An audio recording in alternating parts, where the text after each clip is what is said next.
அழகா அப்படி சொல்லிட்டு நம்ம மித்ராவுக்கும் பார்வதிக்கு தெரிய வந்துட்டு இனி அவங்க 2 பேரும் சேர்ந்து என்ன பண்ண போறாங்க அப்படிங்கறத மறக்காம கமெண்ட் பாக்ஸ்ல கமெண்ட் பண்ணுங்க.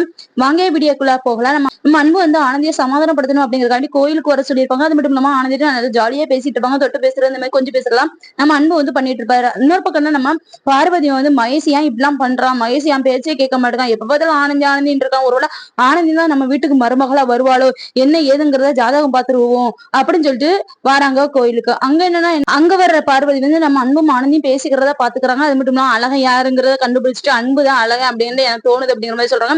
அது மட்டும் இல்லாம மித்ரா பார்த்தோன்னு ரொம்பவே சந்தோஷப்படுறாங்க. அது மட்டும் இல்லாம நீ மித்ரா என்ன பண்ண போறாங்க அப்படின்னா அன்பும் ஆனந்தியும் பேசிட்டு இருக்கிறத வீடியோ எடுத்து நம்ம மகேஷ்ட போய் காட்ட போறாங்க. ஆனா நம்ம மகேஷ் வந்து நம்ப மாட்டாங்க அப்படிங்கிற மாதிரி எனக்கு தோணுது. அன்பும் ஆனந்தியும் ஒரு நல்ல ஒரு ஃப்ரெண்டு. அது மட்டும் இல்லாம அவங்க 2 பேரும் இனி ஏமாத்த மாட்டாங்கன்னு எனக்கு தெரியும். தேவையில்லாம நீங்க கற்பனை பண்ணாக்க வேண்டாம் அப்படிங்கிற மாதிரி சொல்லுவாரு அப்படிங்கிற மாதிரி எனக்கு தோணுது. அது மட்டும் இல்லாம அன்பும் ஆனந்தியும் உண்மையில லவ் பண்றாங்க அப்படின்னு சொல்லிட்டு நம்ம மகேஷுக்கு தெரிய வந்தா நம்ம மகேஷ் என்ன பண்ணுவாரு அப்படிங்கறதையும் மறக்காம கமெண்ட் பாக்ஸ்ல கமெண்ட் பண்ணுங்க ஃப்ரெண்ட்ஸ்.